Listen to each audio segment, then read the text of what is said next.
Assalamualaikum warahmatullahi wabarakatuh. Bismillahirrahmanirrahim. Nahmaduka ya ghafuru ya syakuru. Masalli wa sallim barik ala sayyidina maulana Muhammadin wa ala alihi wa sahbihi asma'in nama ba'du. Nyangkut sawabul kiro'ah atau sawabu amalil khairi, apakah sampai ke mayat apa enggak?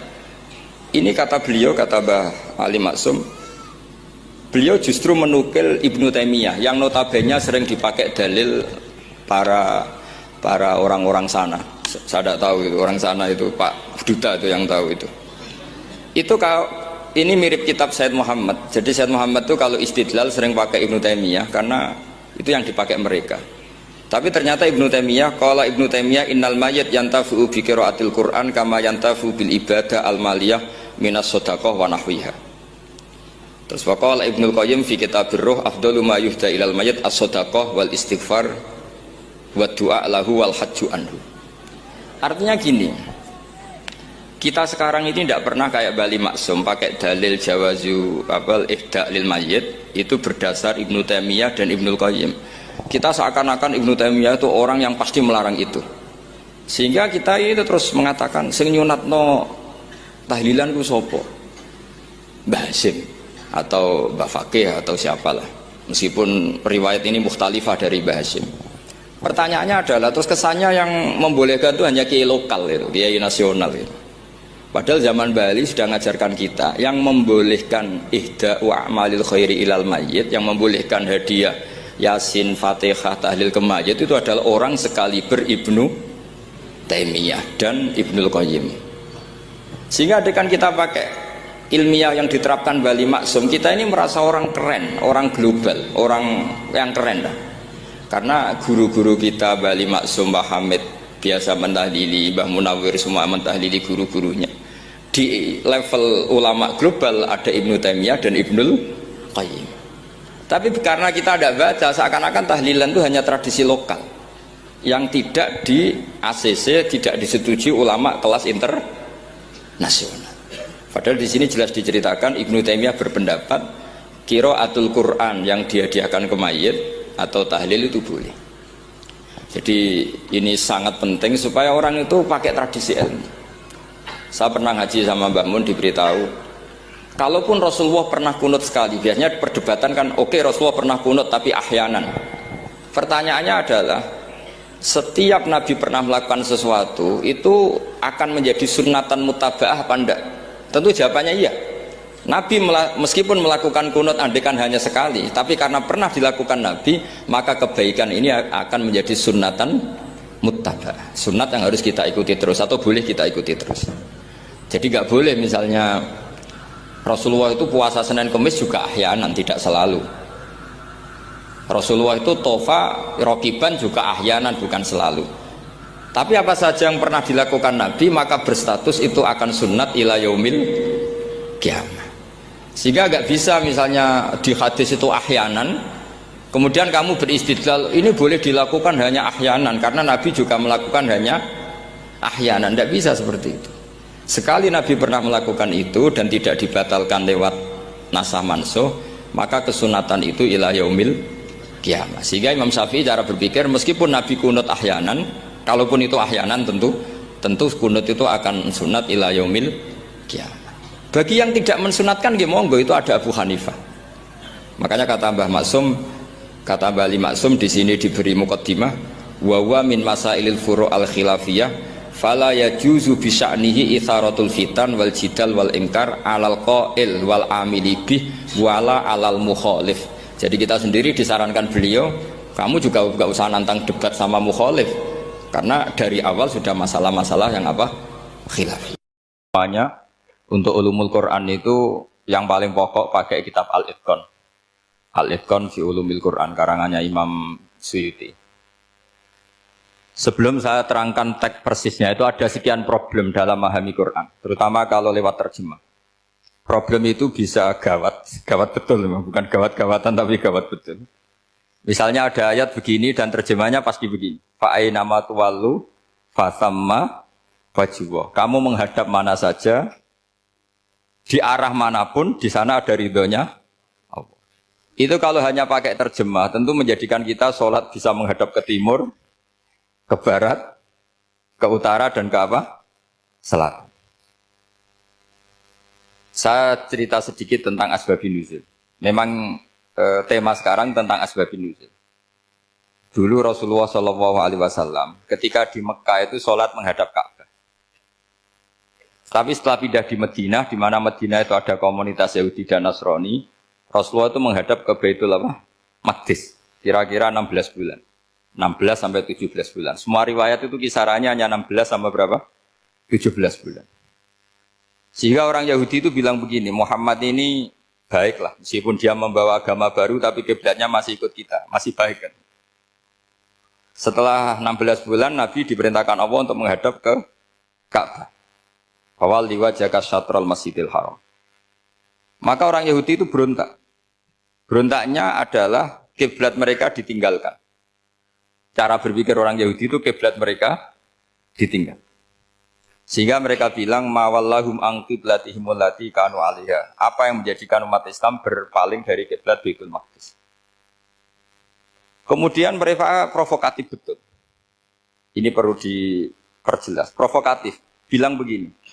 Inna Muhammadan tahayyara fi din. Muhammad ini bingung dalam beragama. Sehingga habis ngomong A, ngomong B. Habis kiblat Ka'bah, kiblat Baitul Maqdis.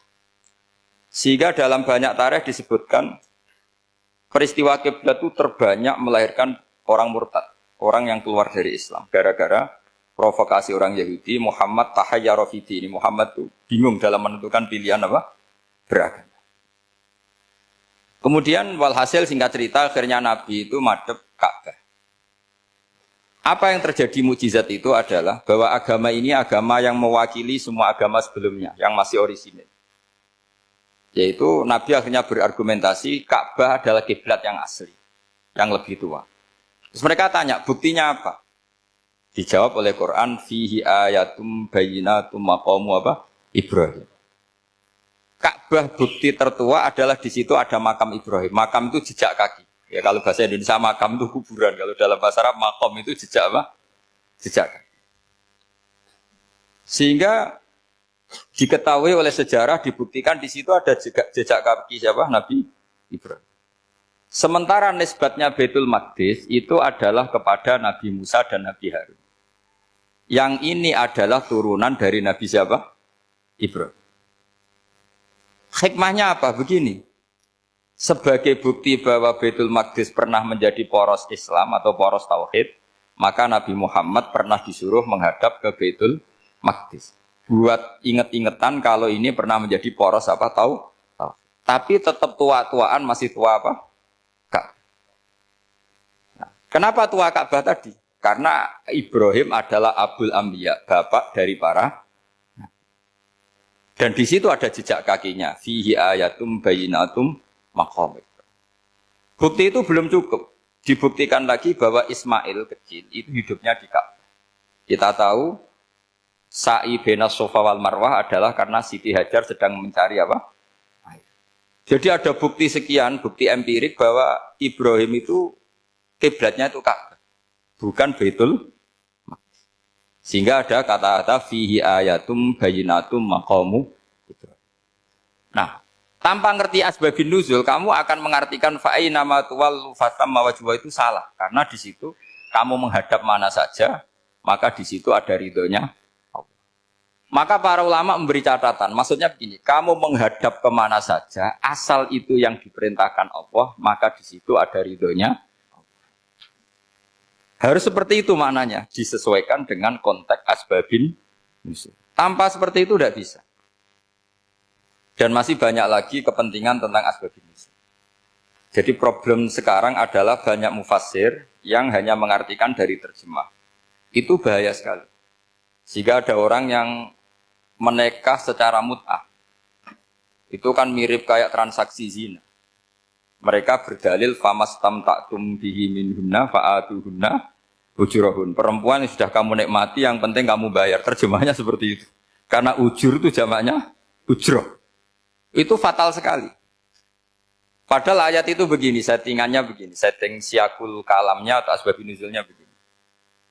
Ini sekaligus, memang saya sengaja ngaji dengan tema yang berat, bentuk penghormatan pada yang ngaji. Kalau temanya ringan kan kayak TPG, Jadi ini supaya gue keren-kerenan, ini ada doktor Pak Oni pernah dekan Fakultas Hukum. Jadi kalau saya nanti salah tinggal ditangkap saja, gampang kan? Tapi nangkap saya berurusan dengan Tuhan. Jadi kalau orang dekat Allah itu yang tanggung jawab itu Allah. Jadi beliau bisa menang di kepolisian tapi kalah di hukum Tuhan. Jadi, kalau berhadapan-hadapan dengan saya. Begini asbabun nuzulnya begini. Wal muhsanatu minan nisa yang awal juz 5 itu ya kita santai aja. Yang awal juz 5 itu sebetulnya maktuf diatafkan pada ayat hurrimat alaikum ummahatukum wa banatukum wa akhwatukum wa ammatukum wa kholatukum wa banatul akhi wa banatul ukhti. Jadi perempuan yang haram dinikah itu ada 7. Yang faktor nasab yaitu siapa? Ibu, putri, saudara putri, bulik dari bapak, amah itu bulik dari bapak, kholah itu bulik dari ibu, keponakan dari saudara lelaki, keponakan dari saudara perempuan. Ini disebut haram karena nasab gen. Kalau orang Jawa bilang hanya 4 karena ngitungnya bulik baik dari bapak maupun ibu. Kalau orang Jawa bilang kan bulik terus keponakan dihitung 1. Padahal ada keponakan dari saudara lelaki, ada keponakan dari saudara apa? Perempuan. Wa banatul akhi wa banatul ukhti. Terus kedua, haram karena rodok. Kita tahu dalam hukum Islam, rodok adalah sama dengan nasab. Jadi ibu yang pernah menyusui kamu berarti jadi ibu kamu. Dan saudara sepenyusuan berarti menjadi saudara kamu. Ini disebut wa ummahatukumul lati arda'nakum wa akhwatukum minar rodok. Terus ketiga, haram karena musoharoh, karena besanan. Jadi pagi ini misalnya saya nikah dengan Sri, bilang qabil tu nikaha wa taswijaha bil maril madkur. Setelah nikah dengan Sri ini otomatis ibunya dia menjadi mertua. Otomatis haram saya apa? Nikah. Ini namanya haram karena musohar. Atau kamu punya anak Zaid. Zaid pagi ini akad dengan Sri. Berarti Sri adalah menantu Anda. Otomatis haram bagi Anda. Itu namanya haram karena musohar. Karena bisanan. Itu yang disebut waroba apa haram-haram itu kan saat terus itu wa ummahatu nisaikum. Apa ibu dari istri-istri kamu. Memang ini agak jelimet, tapi memang syaratnya mufassir harus biasa jelimet. Jangan hanya nyari partai ayat-ayat untuk kepentingan partai. Wah itu ngeri. Kacau Quran dipakai kampanye. Terus itu berarti sudah 3 kan? Haram karena nasab, karena rodok, haram karena musoh. Terus yang keempat ini haram yang bukan karena sebab pada seorang perempuan, tapi karena istri orang. Itu disebut wal muhsanatu minan nisa. Haram menikahi perempuan yang masih milik orang lain. Nah, orang lain yang menikahi ini, istilahnya Allah adalah lelaki yang menikahi perempuan ini adalah lelaki sing muhsinina ghairu musafihin, secara nikah yang sah. Nah, nikah yang sah itu begini dalam hukum fikih Islam. Saya nikah dengan Sri, kalau hanya akad, itu saya wajib bayar mahar hanya separuh. Jadi kalau saya janji bayar 1 miliar, berarti wajib bayar berapa? 500 juta. Kalau janjinya 100 juta, hanya bayar 50 juta. Itu yang wajib bil akdi. Nanti wajib sepenuhnya nunggu bil jima. Kalau sudah hubungan intim, baru wajib 100%. Jadi kalau ada di Jawa, nikah dengan seperangkat alat sholat, itu yang atasannya tok, itu wajib karena akad. Nanti bawahnya nunggu setelah hubungan apa? Intim. Nah, ini hukum Quran, bukan hukum saya. Makanya kan wa in talaqtumuhunna min qabli an tamassuhunna saat terus fanis suma faradtum. Hanya wajib bayar setengah. Nah, perempuan yang sudah diajak hubungan intim itu kata Allah fa'atuhunna ujurahun, maka wajib kamu bayar penuh. Jadi ayat itu tentang perempuan yang sudah dinikah, kita harus bayar berapa? Harus bayar penuh. Ini penting saya utarakan. Nah, problem kita sebagai orang Indonesia, ini juga problem Pak On, problem semua kiai. Mahar di Indonesia itu nggak bisa dibahas di Quran. Karena keterlaluan, kecilnya itu keterlaluan. Saya ini kan kiai, sering ngakatkan tuh sampai bosan, seperangkat alat sholat. Itu ngawur sekali, ini mbak-mbak harus nggak mau gitu. Saya provokasi minimal itu ya berapa? 100 juta berapa? Pantasnya berapa? Pantasnya berapa? 10 gram itu berapa nilainya? Kan 1 gram 500.000 baru 5. Ya sudah mendingan itu 10 gram. Quran itu bayangannya gini sambil latihan, yang hafal-hafal biar latihan. Jangan dapat beasiswa karena hafal tapi nggak jelas lunturungannya. Quran itu bayangannya gini, ini nggak mungkin Quran ini bisa dibaca di Jawa. Wa in aradtum istibdala zaujim makana zauji wa ataitum ihdahunna qintaran fala ta'khudhu minhu syai'a. Jika kamu nikah sama seorang perempuan, kemudian kamu cerai, maka mahar yang sudah kamu berikan jangan ambil lagi. Karena mahar di Arab itu mahal, 100 juta, kadang mobil Alphard, kadang GMC. Sehingga setelah menceraikan tuh kebayang menarik. Kok enak, dulu saya memberikan itu kan karena dapat servisnya, sekarang sudah saya cerai, saya tarik. Kalau mahar di Indonesia kan seperangkat alat sholat. Jadi gak kebayang ada kalimat fala ta'khudhu minhu syai'a, jangan ambil lagi. Kebayang ngambil aja enggak? Apalagi kalau nikahnya sudah 2 tahun kan sudah lusuh, sudah. Tapi kalau di Arab itu kebayang karena mahal. Makanya orang Arab suka nikah orang Indonesia karena murah. Jadi bahasa kintoron itu harta yang enggak ternilai. Wa ataitum ihdahunna kintoron. Yang enggak ternilai, mahal betul. Itu pernah saya hitung, ada yang mahar itu 400 juta, ya sekira segitu. Nah makanya setelah dicerai, Allah memperingatkan setelah kamu kasihkan, ya jangan minta lagi. Kenapa kepikiran minta? Karena jumlahnya besar. Kalau di Indonesia kepikiran nggak minta, ya? Nggak kepikiran, saking kecilnya. Seperangkat alat sholat, kadang 1 juta.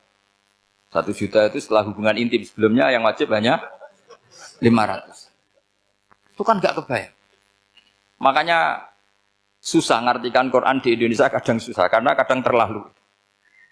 Itu pernah Sayyidina Umar radhiyallahu anhu pernah bilang begini. Wahai para perempuan, mahar itu jangan mahal-mahal. Kasihan para lelaki. Itu ada perempuan alimah, ya orangnya alim betul. Meskipun nggak pernah sekolah di UI, tapi alim itu. Itu usul langsung gini, ya Amirul Mukminin, laisa dzalika laka ya Amirul Mukminin. Waqad qala ta'ala wa ataitum ihdahunna qintaran. Kamu hanya seorang Amirul Mukminin, tidak berhak bikin aturan pembatasan mahar. Allah saja tidak batasi. Kenapa kamu batasi? Sehingga dulu yang namanya nikahnya Sulaiman Agung atau Jamaluddin siapa Ratu Agung, kalau hadiah ya sampai tas mahal itu. Ini kan dari bahasa Arab mumtaz mahal. Mumtaz itu istimewa, mahal itu tempat. Dia punya istri yang sangat dicintai, dikasih hadiah mumtaz mahal. Terus ilat Jawa jadi apa? Tas mahal. Itu sama Mujid Ulil Albab kalah. Itu kalau cerai kan kepikiran minta lagi. Dikasihkan yang baru maksudnya. Tapi kalau di Indonesia tidak mungkin karena apa tadi? Seperangkat alat sholat. Begitu nyari yang murah lagi. Yang bagus kitanya, bungkusnya yang bagus. Nah, maka nggak mungkin kita maknani Quran tanpa mengenal yang bernama asbabin. Karena makna ayat itu bisa kacau kalau kita tidak tahu asbabin. Yaitu kayak tadi makna fa'ina matuwalu fasamma wajibwa. Itu maknanya kan kamu menghadap mana saja, boleh saja di sana ada ridhonya Allah. Berarti kan bisa ke timur, ke selatan, ke utara, ke barat. Itu bahaya betul. Sehingga kata ulama harus mengkaji asbabin supaya porsi ayat ini sampai semana jauhnya itu kita tahu. Tanpa tahu itu tidak bisa. Begitu juga menyangkut kiblat.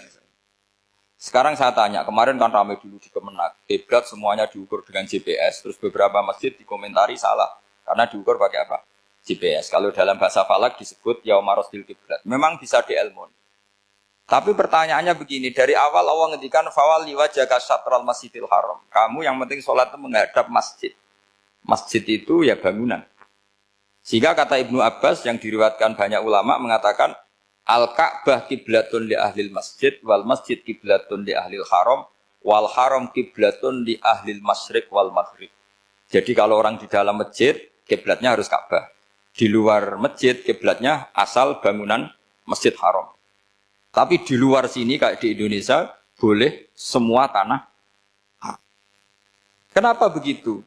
Kata Ibnu Abbas karena Quran turun bilisanin Arabiyyin mubin. Jadi kalau orang Jogja kalau mau ke Jakarta arahnya kemana? Barat. Itu sebetulnya ketika Anda ke barat itu persis Jakarta apa bisa saja pasnya itu Pangandaran. Tapi orang itu akan bilang kalau ke barat ya ke Jakarta. Meskipun presisi Anda tepatnya di pangan. Nah kiblat seperti itu, asal orang menghadap ke barat itu orang sudah bilang ke kiblat. Nggak usah sedetail misalnya harus pas Ka'bah. Saya pernah debat sama tim ahli Kemenang. Nggak bisa Gus, sekarang ada GPS harus tepat Ka'bah. Terus saya bilang gini, kalau teori Anda benar, berarti semua masjid luasnya maksimal 16 meter. Ka'bah itu luasnya hanya 16 meter. Berarti Masjid Ulil Albab yang pojok sana sama pojok sana, kira-kira itu ya sudah tidak kena Ka'bah. Kalau harus tepat, Ka'bah itu kan diameternya hanya 16. 16 sampai 18 kalau nggak salah. Berarti semua masjid kalau ingin tepat Ka'bah harus pas 16. Kalau terlalu luas, pilihannya harus cekung. Kan jadi aneh. Makanya saya itu sering, Pak On, dulu saya ini biasa debat fikih. Kalau di tradisi pesantren namanya Basul Masail. Saya punya teman yang paling kurang ajar, yang paling saya kenang dalam sepanjang sejarah. Dulu itu kalau debat fikih itu ya seru. Kalau aturan fikih kan gini, soft paling baik itu kan soft pertama. Baru kedua, baru ketiga. Yang paling keren kan soft awal, soft. Terus teman saya bilang gini, Pak. Ya kalau gitu gini aja Gus, desain masjid itu memanjang utara selatan. Biar semuanya soft awal. Gara-gara didesain begini kan ada soft 2, soft 3. Apa susahnya? Kita bikin mulai awal supaya masjid itu memanjang utara apa? Selatan. Supaya semuanya soft awal. Ya kalau ada hukum ya diimplementasikan dalam desain bangunan katanya. Itu kan kacau. Terus akhirnya saya jawab, lalu setelah begitu yang paling afdol siapa? Yang dekat imam. Ya sudah, bikin cekong saja kalau gitu. Artinya gini ya, beragama itu yang sehat. Jadi beragama itu berdasar riwayat. Berdasar riwayat, pernah ada ulama yang hitung. Madinah menghadap Ka'bah itu ya tidak pas. Pernah dihitung pakai GPS. Kiblat Madinah ke Ka'bah itu ya tidak pas. Tidak seperti yang pernah dianjurkan Kemenak. Karena apa? Agama ini ngikuti bilisanin arabiyim. Mungkin seperti jenengan gini. Semua ini istilahnya apa? Menghadap Gus Bah. Padahal ada yang agak sana, agak sana. Semuanya ngaji sama siapa Gus Bah? Ya sudah. Istilahnya bertatap muka. Memangnya kita benturan. Ini bahasa. Jadi seperti ini semua namanya apa? Berhadap. Padahal ada yang agak samping, agak samping. Ka'bah juga gitu. Sebenarnya tidak se-ekstrim yang dibayangkan orang-orang. Cuma kalau bisa tepat, ya kita harus tepat. Tapi tetap saja tidak perlu 16 apa? Meter. Nah, fa'aina ma tuwallu fatamma wajhullah itu artinya menghadap. Menghadap itu menghadap arah. Makanya Allah tidak dawuh fawalli wajhaka nahwal Ka'bah, tapi fawalli wajhaka syatrul Masjidil Haram. Jadi ini penting saya utarakan supaya kita familiar dengan istilah-istilah Quran. Istilah Quran itu gampang sebenarnya. Kalau kita kaji itu gampang. Problem kita tidak pernah mengkaji. Jadi semuanya asing. Kalau kita mengkaji itu gampang sekali. Saya punya sekian cerita betapa pentingnya mengkaji Quran. Harun ar-Rasyid itu dinasti Bani Abbasiyah.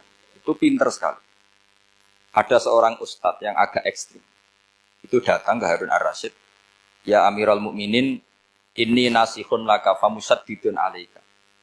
Fala tajidanna alayya fi nafsika syai'an. Saya mau nasihati kamu, tapi saya mohon jangan masukkan hati. Karena nasihat ini penting. Tapi saya akan keras, vulgar. Akan keras, kritik saya akan keras. Karena Anda sebagai Amirul Mukminin tidak becus. Apa kata Amirul Mukminin Harun ar-Rasyid? Uskut ya Ustadz. Sebagai riwayat uskut ya jahil. Kamu itu Ustadz bodoh, tidak usah banyak omong. Terus ditanya, kenapa saya bodoh? Terus dibacakan ayat faqula lahu qaulal layyina la'allahu yatadzakkaru aw yakhsha. Inna Allaha ta'ala qad arsala man huwa khairun minka ila man huwa syarrun minni. Wa ma'a dzalika qala ta'ala faqula lahu qaulal layyina. Allah pernah menugaskan seorang yang lebih baik ketimbang kamu, yaitu Musa dan Harun. Musa dan Harun adalah seorang nabi. Kepada orang yang lebih buruk ketimbang saya, yaitu Fir'aun. Itu saja etikanya faqula lahu qaulal layinan. Kamu kalau ngomong yang halus, yang baik, yang berperadaban, kok kamu sama saya mau kasar? Akhirnya ustadznya ternyata pinter kamu, ya pinter aku. Jadi semudah itu. Allah itu menugaskan orang yang lebih baik ketimbang kamu, yaitu Nabi Musa. Kepada orang yang lebih buruk ketimbang saya, yaitu Fir'aun. Itu saja ada etikanya. Kok kamu sama saya mau tanpa etika? Mau main kasar hanya karena kamu merasa nasihat Anda benar? Jadi gampang sekali memahami Quran. Tapi lagi-lagi memang bagi ahlinya. Tapi ini saya bantu supaya sampean jadi ahli apa? Quran. Meskipun ngajinya sebulan sekali.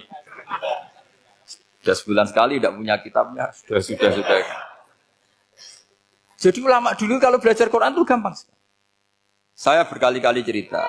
Yang kitab saya baca di rektorat namanya Syajaratul Ma'arif. Itu kalau cerita bikin judul itu enak sekali. Babuna fil ibad bikulil bilad. Bab seseorang di mana saja hidupnya harus bermanfaat. Terus dalilnya itu hanya mengutip makalahnya Nabi Isa wa ja'alani mubarakan ainama kuntu. Ciri utama seorang nabi apa? Saya di mana-mana adanya berkahi orang lain. Jadi berkah bagi orang lain. Maksudnya tidak jadi problem bagi orang lain. Artinya kamu hidup entah di Jogja seperti Pak Ono orang Jember, saya orang Rembang. Hidup di Jogja manfaat, di Jember ya manfaat, di mana-mana. Saya pernah di Korea seminggu ya manfaat. Saudara kita TKI yang di Korea manfaat, di sana bikin masjid, bikin apa. Karena ngendikane Allah menceritakan Nabi Isa siapa? Wa ja'alani mubarakan ainama kuntu. Saya adalah orang yang di mana-mana berkah. Artinya manusia eksistensinya harus seperti itu, hidup di mana saja. Gampang sekali memahami. Pernah Imam Syafi'i ditanya, kalau kamu nggak kehilangan air atau nggak ada air di satu daerah, cari-cari dulu. Sampai nggak ketemu. Setelah nggak ketemu air, baru kamu boleh tayamum. Imam Syafi'i ditanya, apa dalilnya harus mencari dulu? Kalau nggak ada air ya langsung tayamum saja. Kenapa harus nyari-nyari dulu? Jawabnya Imam Syafi'i itu gampang sekali. Qala ta'ala falam tajidu ma'an. Kemudian kamu tidak menemukan air. Di mana-mana tidak menemukan setelah mencari. Kalau belum mencari namanya tidak tahu. Kan ayatnya kan falam tajidu ma'an. Kemudian kamu tidak menemukan air. Tidak menemukan tuh nyari dulu apa langsung ambil sikap? Nyari dulu, baru kesimpulannya tidak ketemu. Kalau belum pernah nyari namanya tidak tahu. Segampang itu lama dulu memahami Quran karena konstruksinya utuh. Yaitu mereka tahu betul bahwa Quran itu bilisanin Arabiyim. Ketika Futuhat Syam, Syam dulu itu dikuasai tentara Romawi. Era Sayyidina Umar Futuhat. Yerusalem dikuasai tentara Islam. Itu awal Sayyidina siapa? Umar radhiyallahu anhu. Ketika Futuhat mau ada pesta besar-besaran. Tapi Umar menolak. Ketika menolak, kenapa Anda menolak? Beliau hanya baca ayat innallaha ta'ala ayyara qauman faqala adhabtum thayyibatikum fi hayatikumud dunya. Allah itu mengkritik satu komunitas kaum yang zaman di dunia menghabiskan semua kenikmatan. Maka kita tidak perlu syukuran besar-besaran. Jangan-jangan jatah kita di akhirat kita habiskan di dunia. Itu adhabtum thayyibatikum fi hayatikumud. Semudah itu. Semudah itu ulama.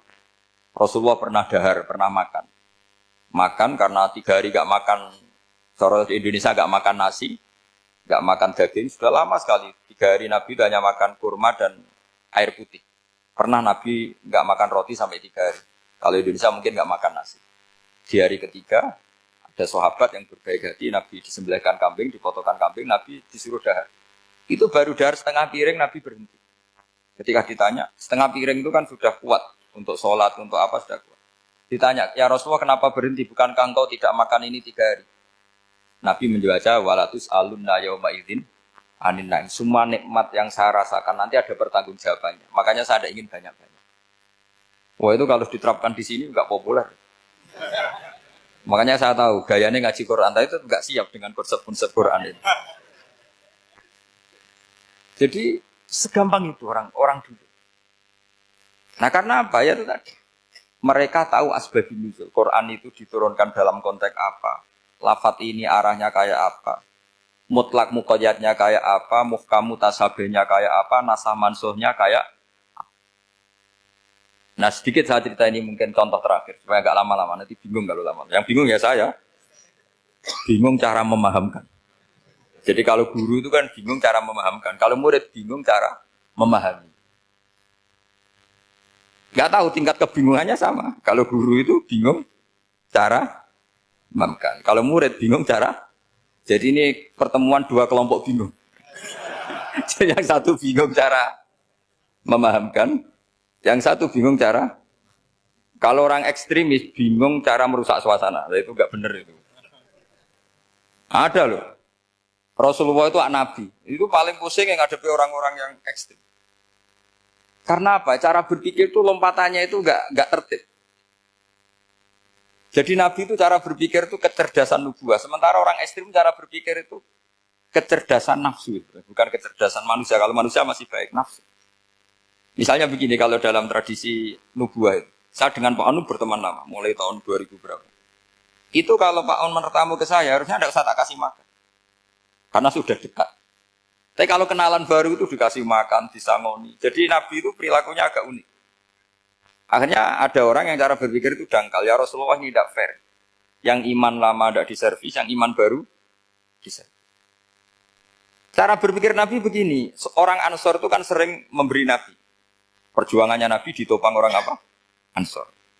Donatur lah, kira-kira orang Ansor itu donatur. Donatur itu keren. Karena donatur itu artinya al-yadul ulya khairum minal yadis.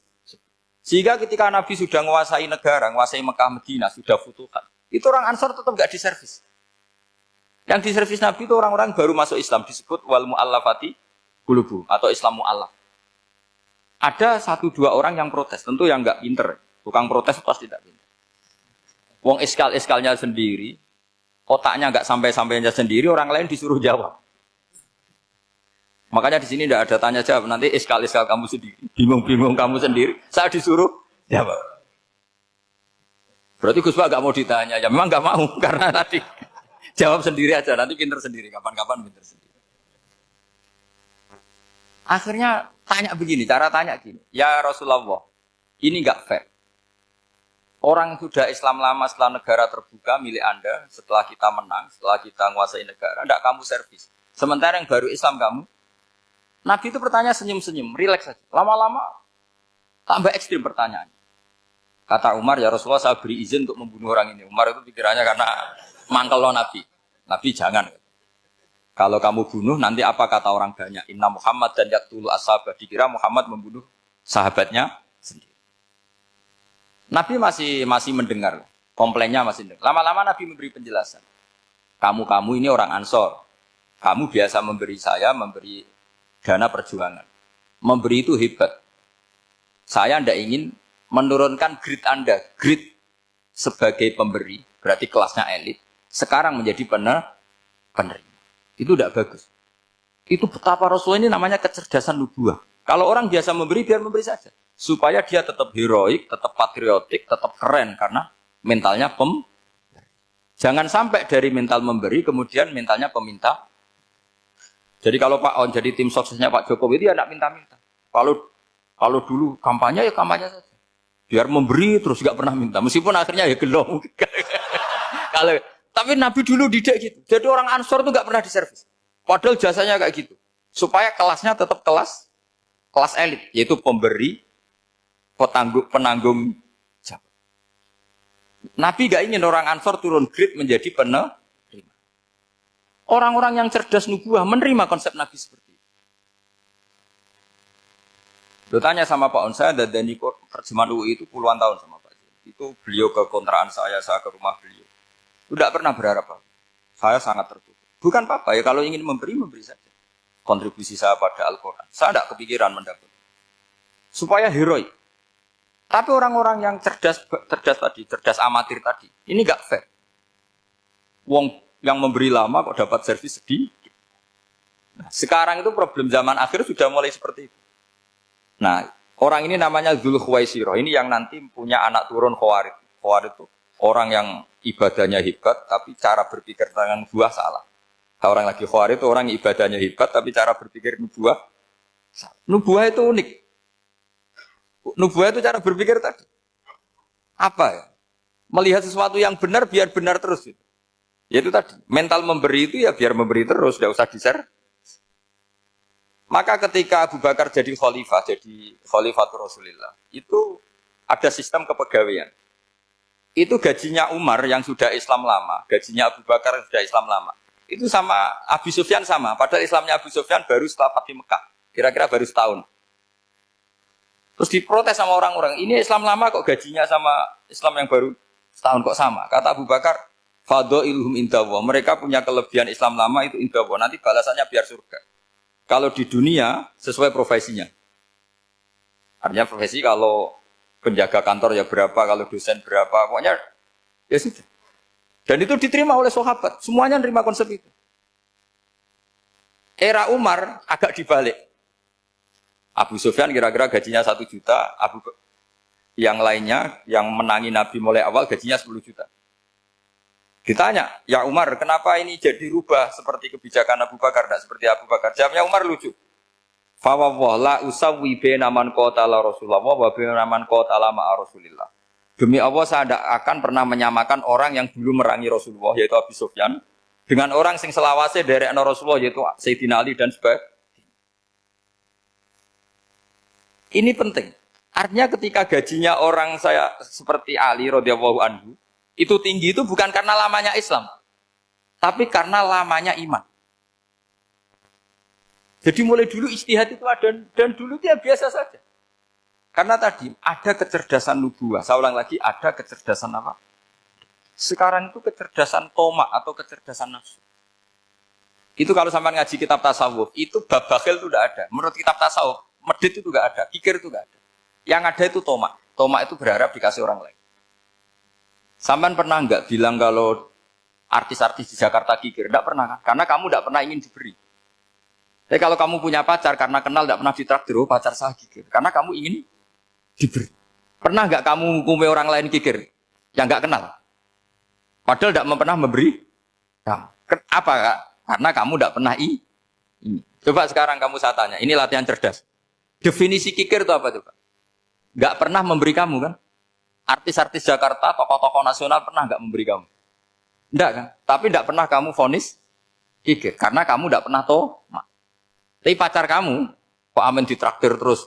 Atau istri kamu, atau mertua kamu, kok enggak ngasih warisan, kamu bilang kikir enggak? Sebabnya kikir betul apa karena kamu tomak, berharap? Tomak. Maka di kitab tasawuf itu enggak ada bab kikir, yang ada bab tomak. Karena asal usul menvonis orang kikir itu karena tamak. Maka jangan banyak kenal orang, nanti banyak hukum kamu kan. Sombong juga gitu, di tasawuf itu enggak ada bab sombong. Karena orang hukumi orang lain sombong itu karena kamu ingin dihormati. Ada orang enggak kenal, terus lewat saja enggak tanya kamu bilang sombong enggak kan? Tapi kalau kenal, oh sombong betul, kenal enggak tanya kan gitu. Jadi tasawuf itu sisi unik dari khazanah Islam. Makanya di tasawuf itu enggak ada kritik terhadap kikir. Ya tentu kikir itu buruk, pasti ya kikir itu buruk. Tapi nggak perlu dikritik. Jangan-jangan yang salah kamu. Mau kenal Pak On di PPAI terus ingin jadi sekretarisnya. Terus ingin kenal Pak Jokowi ingin jadi menterinya. Nanti kenal rektor ingin jadi pegawainya. Ketika nggak diturutin bilang Pak Rektor kikir. Tapi orang lain ya Kak pernah berharap. Mungkin nggak menvonis Pak Rektor atau Pak On ini kikir. Enggak kan? Berarti vonis kikir itu status orang itu apa nggak kesampaian niat kamu?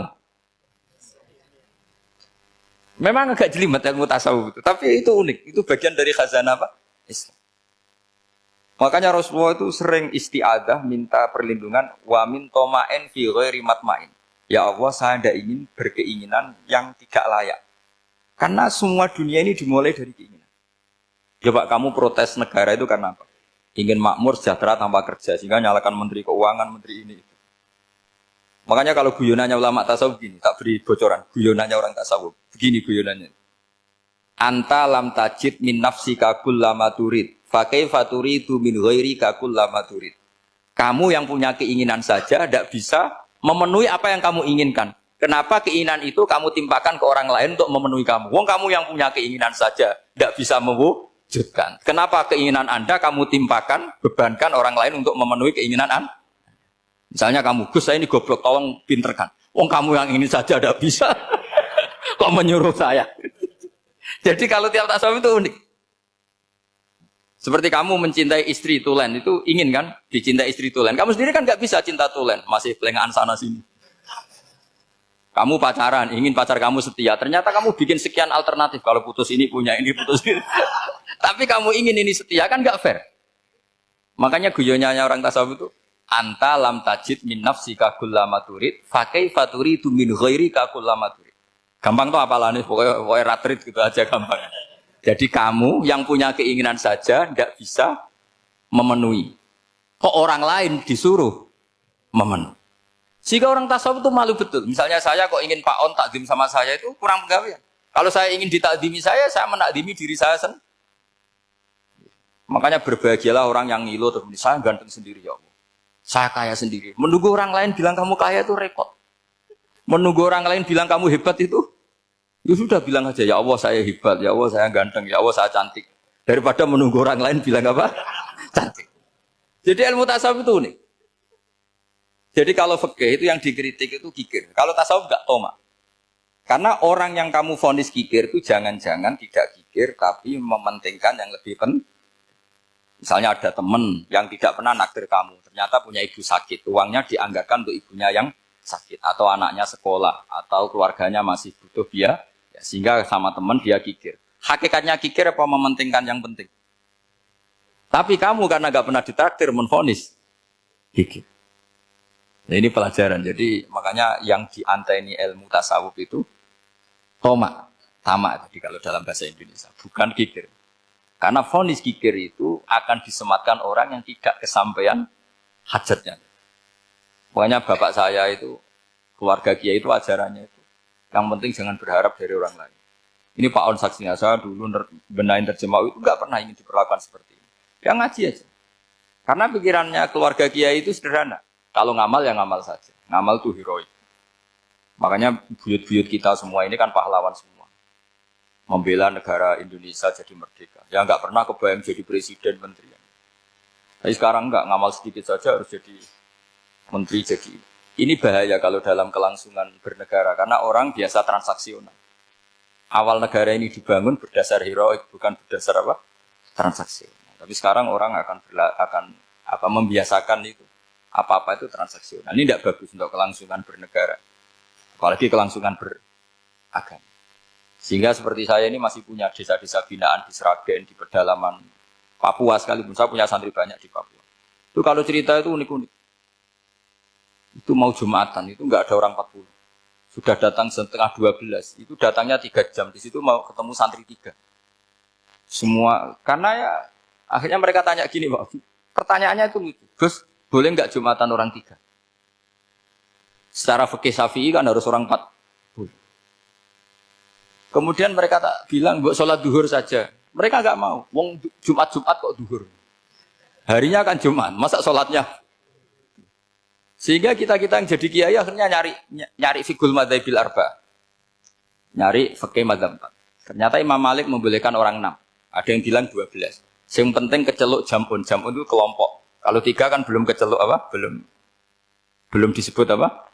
Kelompok. Ini penting saya utarakan supaya kita berjuang itu bukan karena selfie seperti ini kayak di Ulil Albab, masjidnya keren, kampus swasta tertua, terus termasuk nomor 1-2 di Indonesia. Oke, kita syukur dengan kebesaran UI. Tapi yang namanya dakwah itu menjadikan orang tidak tahu menjadi tahu, termasuk kepada desa-desa tertinggi. Sama. Yang namanya menteri itu pembantu presiden untuk memenuhi kebutuhan rakyat banyak. Sekarang misalnya menteri pertaniannya itu hebat, cerdas, tapi petani nggak mau nandur padi, mau apa itu? Coba yang membantu ketahanan pangan itu para petani mau nanam padi apa karena menteri pertanian? Karena petani mau nanam. Ya sudah GR saja, kita pembantu presiden semua. Karena ikut menyumbangkan ketahanan pangan. Tapi kamu kan nggak digaji, kita keren, ngamal tanpa harap gaji. Ini penting. Supaya Anda itu nggak hati kecil gitu. Ikut menyumbang negara tanpa ingin dapat gaji. Keren enggak? Nah itu nubuah. Apa? Nubuah. Orang Ansor itu seperti itu. Sehingga ketika Rasulullah wafat dan ada kompetisi kepemimpinan, itu orang Ansor gak ikut. Sudah kita makmum saja, silahkan dibagi di saking baiknya orang Ansor. Nah, makanya saya ulang lagi ya. Kecerdasan nubuah ini yang gak difahami orang Khawarij. Orang Khawarij cara berpikir, yang kerja banyak harus dapat banyak. Sementara kecerdasan nubuah enggak. Yang biasa memberi, terus memberi saja, biar derajatnya tetap al-yadul ulya.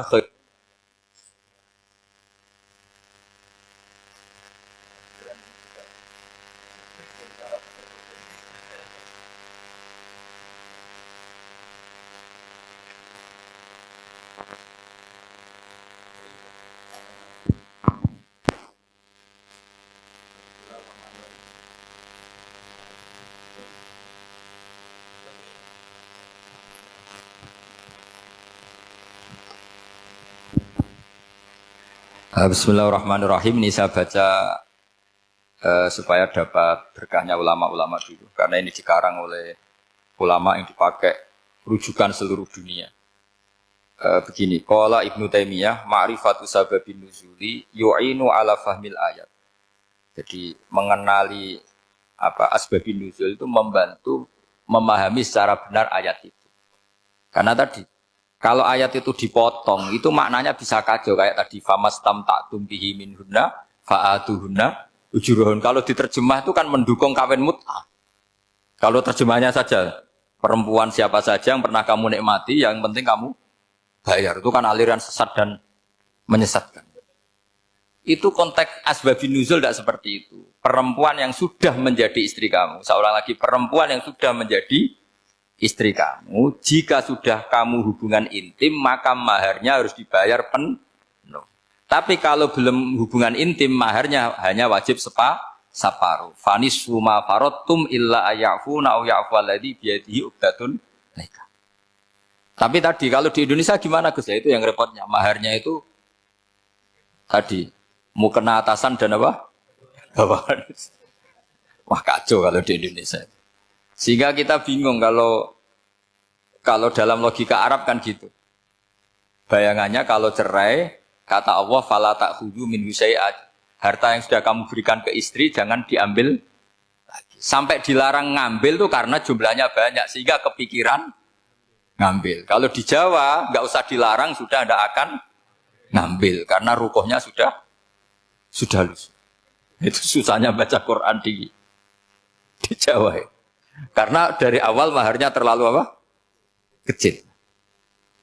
Terus beliau Imam Suyuti termasuk di sini menyontohkan yang pasti salah kalau difahami yaitu tadi ayat apa itu fa inama tuwallu fastamman wajib. Jadi beliau terus meringatkan betapa pentingnya mengenali asbabin nuzul. Karena asbabin nuzul itu gampang. Saya ulang lagi, asbabin nuzul itu gampang. Gampangnya begini ya, kan ada satu peristiwa, misalnya begini, Rasulullah itu kan mengkritik penuhanan Lata dan Uzza, berhala-berhala itu dituhankan, dikritik sama Rasulullah. Kemudian mereka begini, karena mereka biasa personifikasi Tuhan, Muhammad, kalau Tuhan itu tidak Lata Uzza, dan itu terbuat dari batu, lalu Tuhan Anda itu dari apa? Amin fiddotin audabin, lalu Tuhan Anda ini dari emas apa dari perak? Karena mereka nggak bisa membayangkan Tuhan tanpa dipersonifikasi. Terus Allah menurunkan qul huwallahu ahad, Allahus somad lam yalid wa lam yulad wa lam yakul lahu kufuwan ahad. Karena otaknya mereka sudah begitu, yang namanya Tuhan itu harus dipersonifikasi. Makanya saya kemarin di Korea seminggu, cerita yang paling unik gini Pak On, ada bos Islam, ada bosnya TKI yang baik. Mereka mengizinkan pekerjanya sholat. Bareng sholat tuh diingeti ke atas ke bawah, kok nggak ada arcanya. Sehingga setelah sholat dibilang, apa saya berikan berhala sekalipun? Karena nggak kebayang ada orang sholat kok tanpa berhala, tanpa Tuhan. Yang kamu sembah itu mana? Kok nggak ada? Apa tak belikan? Jadi unik. Nah teman saya yang satu unik lagi, dia termasuk pegawai Garuda yang derekno saya ke Korea itu orang pegawai Garuda. Dia karena orang kaya biasa ke Eropa kemana-mana itu. Singkat cerita dia sholat di mall karena nganggep Korea itu sudah negara maju kayak Eropa. Setelah sholat di mall pas asar itu, security-nya nelpon polisi. Pak polisi di sini ada ritual teroris. Jadi kalau menamakan sholat itu ritual. Jadi artinya apa? Ritual-ritual yang kita lakukan itu macam-macam cara pandang. Orang ateis itu kan Cina kan Korea itu kan ya Cina lah, Korea, Jepang, RRC itu kan sipit. Itu ya yang namanya ibadah sembahyang harus ada patungnya atau ada arcanya atau ada benda-benda. Orang Islam kan nggak ada sama. Makanya mereka itu kok bisa? Problemnya kita, saya ulang lagi, ini problemnya. Problemnya kalau ada itu ya repot. Begini misalnya, ini masih tentang asbabun nuzul. Ini contoh terakhir tentang masih asbabun nuzul. Umar radhiyallahu anhu, sahabat Umar itu kalau mencium Hajar Aswad itu sambil gedumel. Tidak berdoa tapi gedumel. Masyhur. Itu ada di Bukhari. Alim tu annaka hajarun la tadurru wa la tanfa walau la anni ra'aitu Rasulullah wa qabbalaka ma qabbaltuka. Saya tahu loh. Nyium Hajar Aswad dicium tapi sambil gedumel. Saya tahu loh kamu hanya batu, enggak mandoroti, enggak manfaati. Kamu jangan GR, saya cium itu jangan GR. Kalau saja saya tidak melihat Rasulullah mencium kamu, maka saya ada sudi nyium kamu. Dah gitu aja. Terus itu tiap nyium Hajar itu tidak doa. Kalau kamu kan nggak minta kaya, minta macam-macam. Kalau Umar malah gitu. Nah, kenapa demikian? Itu ada asbabun nuzulnya. Umar itu saksi sejarah. Ketika Rasulullah Fathi Mekah, Nabi kan tawaf terus mencium Hajar. Itu di belakang masih banyak orang kafir. Kebetulan Umar masih di sana. Sudah Islam Umar, tapi dia di belakang. Dengar orang-orang kafir, Muhammad itu tua aneh. Katanya melarang nyembah batu. Ternyata dia nyembah batu. Jadi Nabi nyium Hajar Aswad itu dikira nyembah. Katanya ngelarang nyembah batu, tapi dia kok nyembah batu. Karena Nabi mencium Hajar Aswad. Nah, karena untuk menghilangkan stigmasi itu, Umar tiap nyium Hajar Aswad itu ngomong gitu. Andaikan ada sound system, mungkin jadi sound system. Supaya jelas bahwa penciuman ini bukan karena menyembah. Artinya mudah sekali kenapa Umar ngomong gitu. Karena asbabun nuzulnya seperti itu. Coba kalau kamu tidak tahu asbabun nuzul. Umar maksudnya gimana? Gak doa, gak apa kok malah ngomong gitu kan. Tapi kalau kamu tahu asbabun nuzul Umar itu yang mendengar komentar orang sama ketika kita tawaf itu kan 3 pertama kan kita lari-lari kecil. Itu ceritanya juga gitu. Rasulullah itu hidup di Medina. Terus diterkenalkan miskin. Medina itu kota wabak, kota penyakit, endemik. Dulu Medina, Yasrib itu kota endemik. Sehingga kata orang kafir-kafir Mekah, yaji uliha dalbet kaumun kot wahanat huma Yasrib. Nanti akan datang satu komunitas kaum yang sudah lemas karena kena penyakit TBC dari Yasrib. Nabi dengar itu, makanya terus bilang ke para sahabat, tunjukkan kalau kamu kuat dengan cara lari 3 kali. Terus pakai pakaian yang kelihatan maco, yaitu yang dipakai lelaki-lelaki. Bahunya dikelihatkan. Nah, setelah Rasulullah wafat, Umar menggantikan beliau setelah Abu Bakar. Umar bilang gini, sebetulnya tawaf seperti ini, yaitu lari pertama, 3 putaran pertama lari, dan memperlihatkan pundak seakan-akan orang maco, itu sudah enggak perlu. Karena alasan itu sudah tidak ada. Tapi ini tinggalan Rasulullah, maka jangan rubah ya tetap seperti ini. Akhirnya meskipun sudah tidak ada alasan tadi, menjawab stigmasi orang kafir, tetap tawaf seperti itu. Jadi memang agama itu unik. Kadang kita harus tahu alasannya, tapi alasan itu kalau menjadi mahatul hukmi, pijakan hukum sah. Misalnya kamu terus bilang gini, ya berarti tawaf sekarang bebas, gak perlu seperti itu. Karena alasan itu sudah tidak ada. Nah di sini pentingnya riwayat. Riwayat itu begini, logikanya sudah nggak ada, tapi kaifiah itu, cara itu masih kita terus. Dan itu memang, saya ulang lagi, harus tahu asbabun nuzul. Saya beri contoh ya misalnya, wa idza darabtum fil ardi falaysa 'alaikum junahun an taqsuru minas shalah. Terus ayat di mana? In khiftum ayyaftinakumul ladzina kafaru. Jika kamu pergi dalam keadaan takut ditangkap orang kafir atau takut diculik orang kafir, maka kamu boleh mengqasar salat. Itu jelas ada ayat in khiftum ayyaftinakumul ladzina kafaru. Jika kamu takut diculik orang kafir. Sehingga ketika ba'da Fathi Mekah, setelah Mekah dikuasai Islam, Umar tanya, "Ya Rasulullah, kenapa engkau masih salat qasar? Bukankah kita sudah aman?" Waqad qala ta'ala in khiftum ayyaftinakumul ladzina kafaru. Allah ngendikan boleh mengqasar itu kalau dalam kondisi takut. Waqad kunna fi amrin, sekarang kita sudah aman. Jawabannya Rasulullah itu unik. Ya Umar hadihi shadaqatun faqbalu shadaqah. Ini sedekahnya Allah, bonus sudah terima saja, enggak usah catatan-catatan gitu. Sehingga era Umar ya ada lagi yang tanya Umar ke gitu. Terus kata Umar, sa'altu dzalika Rasulullah sallallahu alaihi wasallam faqala hadihi shadaqatu wa faqbalu shadaqah. Sudah ini bonus dari Allah, terima saja. Ini kan unik. Padahal kalau secara disiplin ilmu kan begini. Kamu boleh mengqasar sholat kalau dalam bepergian dan dalam keadaan takut. Logika hukumnya kalau tidak takut, tidak usah. Sama seperti begini. Kamu kalau pergi jauh seperti saya Pak On, itu ngosor sholat apa enggak? Ngosor kan? Alasannya kalau kosor itu, kalau pergi itu masyakot, repot. Sekarang pergi kita pakai Alphard, pakai Innova. Bawa uang, disupirin, itu masyakot enggak? Enggak kan? Tetap boleh jamak enggak? Boleh. Sebenarnya kamu jamak itu karena pengetahuan hukum apa karena enak jamak? Kalau alasannya masyakot, kan sekarang sudah ada. Nggak repot.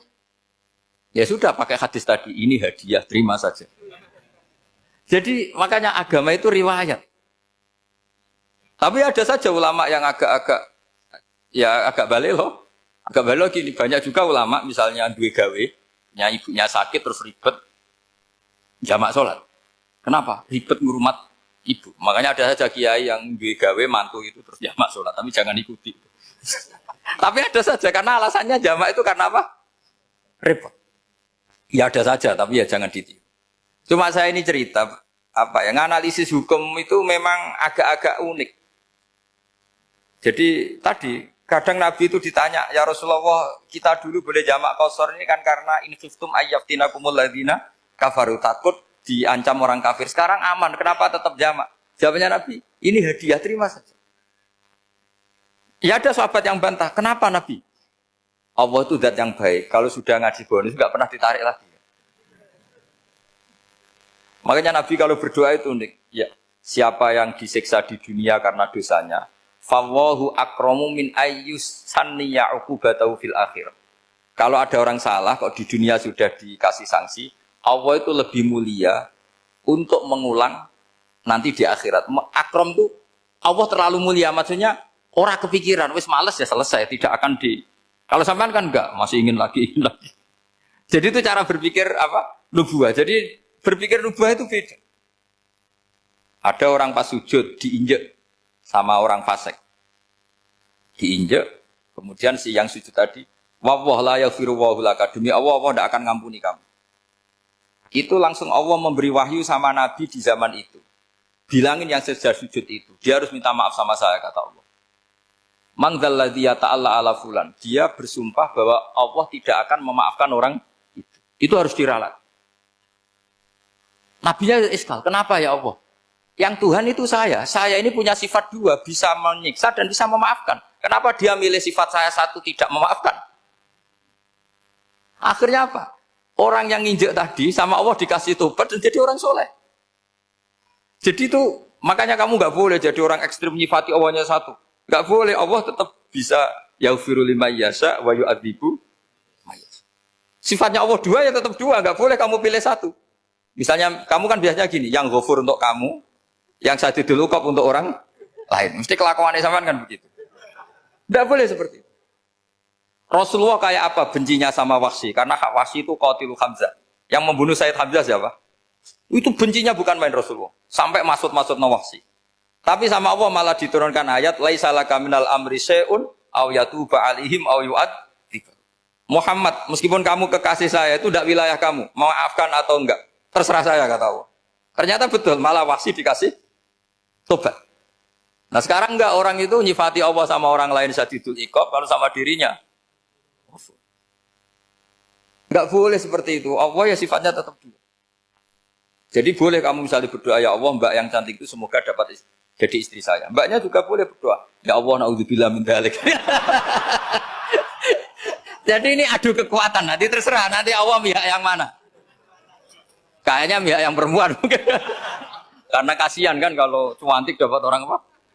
Jelek. Saya tuh andaikan boleh fatwa fikih, yang saya haramkan tuh orang jelek dapat orang jelek. Karena kasihan anak-anaknya, tahu-tahu jelek banget. Jadi dengan kasihan itu. Jadi dalam Islam itu seperti itu. Jadi apapun benci kita sama musuh kita, Allah bisa saja memperlakukan musuh kita secara baik. Karena Allah itu yaghfir. Tetapi kita harus sifati Allah yaghfiru liman yasha wa yu'adzibu. Jangan karena kita benci seseorang seakan-akan Allah sama dia pasti yu'adzib. Pasti menyik. Itu yang dicontohkan Allah kepada Rasulnya, itu beliau tidak cocok sama Wahsy, malah Wahsy dikasih petunjuk.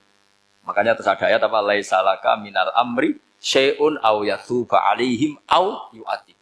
Muhammad, tidak wilayah kamu, saya menentukan mengadab atau mengam.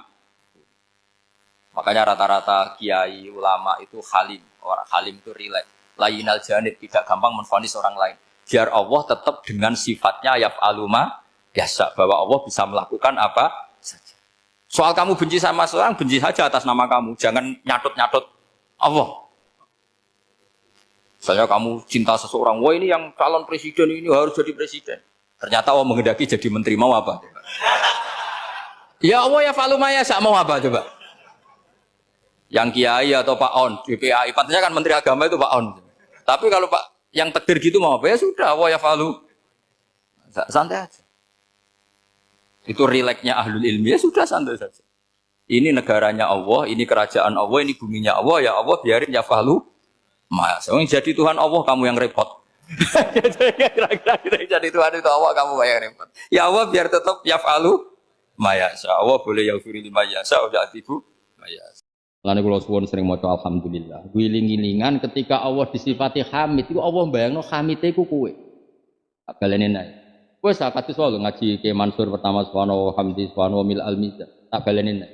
Bayangane Allah, Allah sing pangeran iku muni hamid. Hamid itu maknane kan dipuji. Bayangane Allah iku kowe iku hamid posisi subjek. Jadi Allah hamid itu li ahli taati. Hubungannya kita dengan Allah itu kita hamidun, Allah hamid yang di. Mulane kula nak maca al-hamid ku seneng. Mergo asumsine kita ini aktor. Allah hamid, ana hamid. Nggih, Allah hamid, ana hamid. Saiki wong ilmu ngene iki serat. Mergo kakean seneng dhuwit.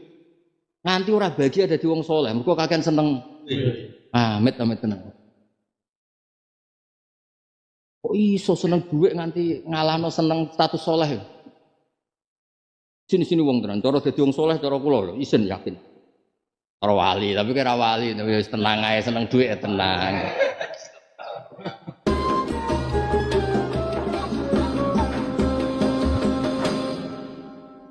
Bismillahirrahmanirrahim. Rabbi shrah li sadri wa yassir li amri wa hlul 'uqdatam min lisani.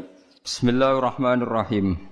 Qalu rabbana la tas'al. Niki sing sering mbok waca ning zaman akhir. Kula termasuk donga sing sering kula waca ning zaman akhir, rabbana la taj'alna fitnatal lil ladin.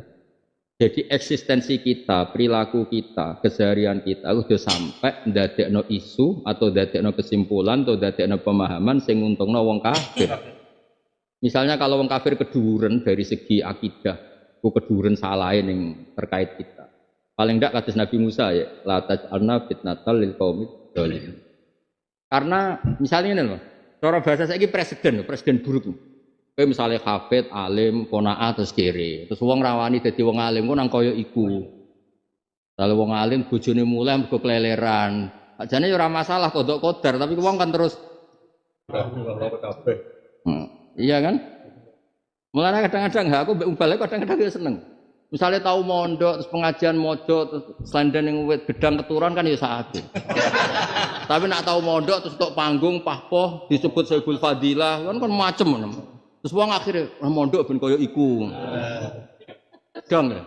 Nah contoh dari malaikat hisab, tetep ono hisabe. Tapi kan orang jadi presiden buruk, Bang. Ya toh, misalnya ke kafe terus deresan ning dam ning gone pinggir Bengawan kan melas.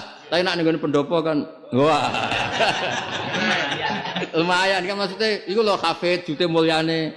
Meneh bupatine Judo kan macem ngono. Terus misalnya deres sampai angon wedhus kan yo halal tapi kan presiden buruk apa? Dong ya. Nah, pokoknya urip iku aja dadi isu sing nguntungno wong kafir utawa nguntungno wong dolim.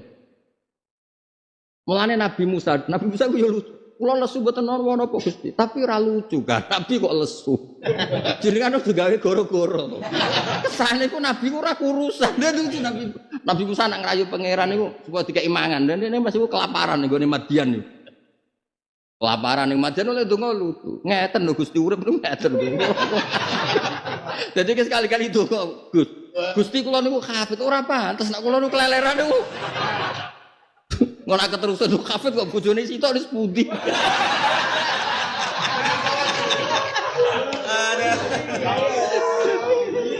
Kula niki kiai kok bojone. Iku parah meneh. Kiai kok nanti puji. Aduh. Donga ngono wanita, anak do wanita tak warai yo.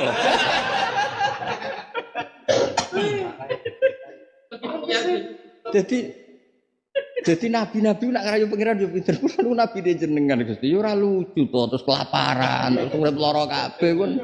Lah Nabi Ibrahim yo ngono. Dek ini secara kekuatan kan kalah, Mbak Namrud CS kan kalah. Kalah mas secara kekuatan militer kalah. Terus mending ngene, ngeten lho Gusti.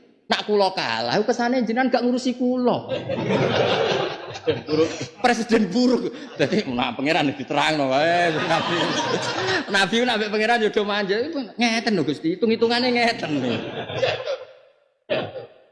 Lah kan terusane kan ngono. Ela tudhirhum alaina fayadunnu annahum alal ngeten lho Gusti, nak kula perang mbek Namrud CS, aja paringi Namrud iku menang. Nak menang mesti nyongkone mereka iku bener. Lah kula ora nabi jute ra jenengan urusi ngono. Dom ya. Ayo hafid-hafid nak dowani donga ngono. Ngeten lho Gusti, kula niku hafid. Nak nganti bojo mulai kere diutang tangga, apa kata dunia?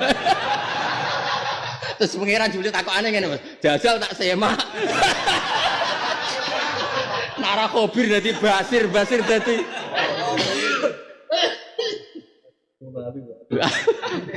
dari malaikat Jibril iku nak hafid tenan kok ora lara kowe bareng di tes yasin fa idahum khamidun bolak-balik wae mukhdorun cek khamidun sing guri wah rabarne balik wa aman wa ayatun fa idahum jami'ul ladina mudurun fa idahum khamidun wa ayatun menatu jare sing guri-guri bar dari muser karo-karuan. Lah terus bareng ngono Mas terus ndonga, ya Allah saya ini kafir. Jare sapa? Dadal kayak padha wae misale ndonga, ya Allah saya ini yang membawa amanah risalah. Yang menyebarkan Islam, menyebarkan dari malaikat. Tenang. Jongono nak golek-golek ngomong ae kan ngono. Jujur. Tapi iki kena ditiru tenan. Lho, aku wani niru lho, tapi yo nek kowe makome yo. Lho kula kan gak tahu Mas pengajian nanti ndi kan ora. Nek gak pernah sepon gak. Ora baru IKB. Tapi kula nak donga mbek pangeran Gusti. Mboten pantes Gusti ulama kok makmur mubalek mboten pantes. Pasti toh ora bakat liyane, ora bakat balik iki. Mboten pantes Gusti ulama kok kalah makmur mbek. Wis ngono. Ora ilok cara Jawa iku. Ya dongane apik Mas Nabi Ibrahim. Lah saiki iso dimodifikasi. Misale musuh kita tidak kafar ya fasaku dzalam. Karena sebagian ayat fala takunanna dzahirul lil kafirin lil mujrimin dzzo. Dimengan diulang berkali-kali kan temanya kadang wong ngendikan kafirin mujrimin dolimin. Pokoknya kita ini aja sampai duwe perilaku atau keseharian sing nguntungno wong dolim. Saiki misale ke hafid terus kere. Ora lucu. Ya padha nek di biro terus gak lari jare ndonga multazam mustajab. Lah kok tambah kere. Maksudnya nek di biro ngono ya kudu makmur. Kan kesane ke promosi kan ndonga multazam mustajab ngono. Bareng-bareng nggawa wong umrah kere lho. Piye? Lah multazame piye kan sakake multazam. Dadi korban. Dadi kowe ndonga ning arep multazam Gusti kan pun enten pengumuman nek ndonga teng mriki niku mandi. Nggih paling ndak misalnya kalau mboten sugih hakiki kesane sugih ta Gusti. Kesane mboten rifet. Nah. Ngaran. Tapi apik tenan lho. Dungane Nabi Ibrahim kula termasuk donga paling sering kula waca. Jadi kena dadi santri, wis ya kok nggih jalalan ini lho. Kowe donga gak apa-apa. Ya Allah Gusti kula beto jalan ngalor ngidul nak rebu. Kan mboten lucu, beto jalan mlebu neraka mboten lucu. Sing mboten beto jalalan jenengan lebokno kan kentek kula beto jalalan kok. Kan yo lucu, kok kan ora lucu to. Misale ning masar go jalan, oh mlebu neraka mbek jalalan pisan kan yo ora lucu. Kan yo ora lucu kan? Wis gak apa-apa donga ngono pokoke donga pangeran dirayu wis dirayu. Nah masalah hafid itu susah mak dites Mas. Dites surat-surat yang pendek gak kuatir, surat Suara sing pendek-pendek. Innahu azirakum bolan balane wae nabi no ganti nabi sapa bolan. Lagi kawitane Suara nampil kan mirip-mirip. Iya, apa meneh iki. Sing iki lho Mas kan sing ana apa? Pak wa absir fa absibhum. Ya kan ya agak sing kacek sithik-sithik. Dites tenan lara tetep.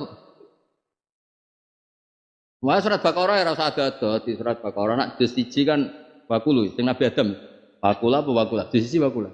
Ya Adam uskura anta wa zujal jannata wakula. Nak sing juz 8 wakula. Lah misale malaikat Jibril fa'dul fa ora wawu.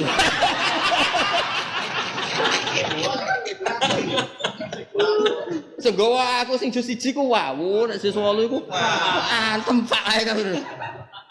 Kaya iku lho Mas Surat Yusuf. Ndise iku nak setor. Ngono kiai ini udah dibodoni. Kan walamma jahazam mbek falamma jahazam. Kan mau waliane fa mbek wah. Ini bocah-bocah dhisik ngapal bareng aku ati alah dajal wawu sing anggere gurune ngamuk genti fa. Pilihane mok loro. Angger gak falamma jahazam mbek falamma. Dan sing ngaku hafid. Gusti mboten pantes hafid mlebu neraka. Yo hafid mlebu neraka pancen ra pantes. Hafid tenan. Tasbril. Monggo sing gawa Quran.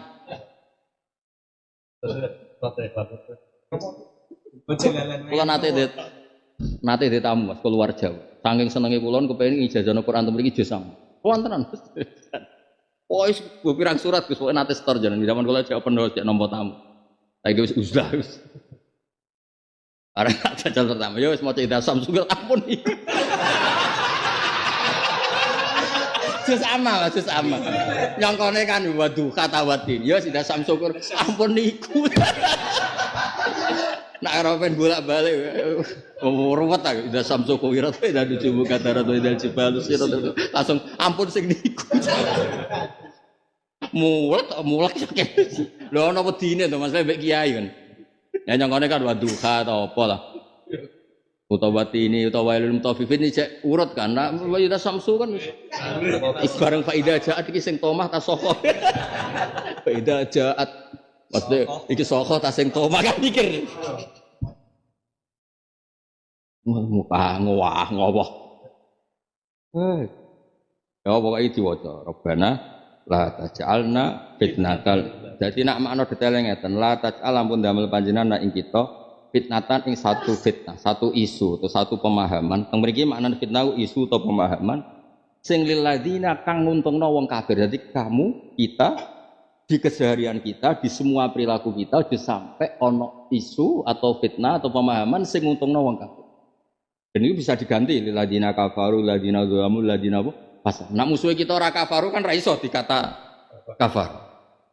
Lane ngendikane Allah ning beberapa ayat la taj'alna fitnatal lil qaumid dzalimin. Terus Nabi Musa didhawuhi fala takunan nadhiral lil mujrimin lil kafirin kan diulang beberapa di berbagai ayat. Terus Nabi Musa napa Mas pas radhi duwe Rabbi bima an'amta alayya falan akuna nadhiral lil mujrimin. Jadi itu di konteks-konteks yang misalnya musuhe kita wong ra salat kita salat. Terus misalnya sing salat buruhe wong ra salat kan terus presiden buru kan wong salat buruhe misalnya nganti ngongkon tarkus sholat itu kan presiden yang bodoh duduk oleh ngijazah payu rabi kan presiden kok orang duwe jenggot ngijazah apa ngingu apa jenggot tunggale wong goblok ngijazah laduni barang yo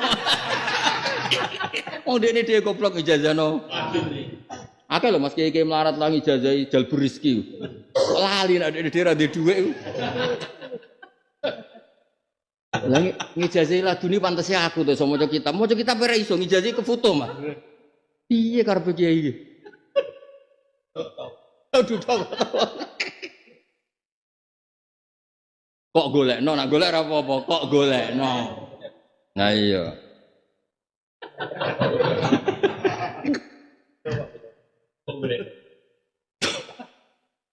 Berarti sutiran ya, elek-elek itu apa? Latas amal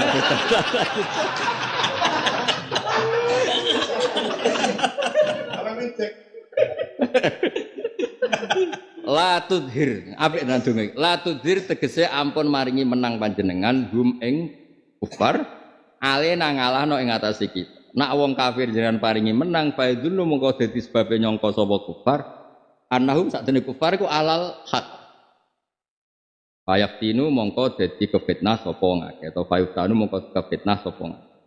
Maknane etadhabu tegese budalan apa ukuluhum bina kelan kita. logika sehatnya hilang. Itu sing para pangeran kalah. Jadi Nabi Ibrahim darani logika sehat hilang tadabu ukuluhum bina. Cara terjemahan bahasa logikane iku. Lha ya to misalnya kapal Quran wong sugih, yai kula pentuk berkah jenengan kesane donya kula barokah jebule kene ra di donya kan.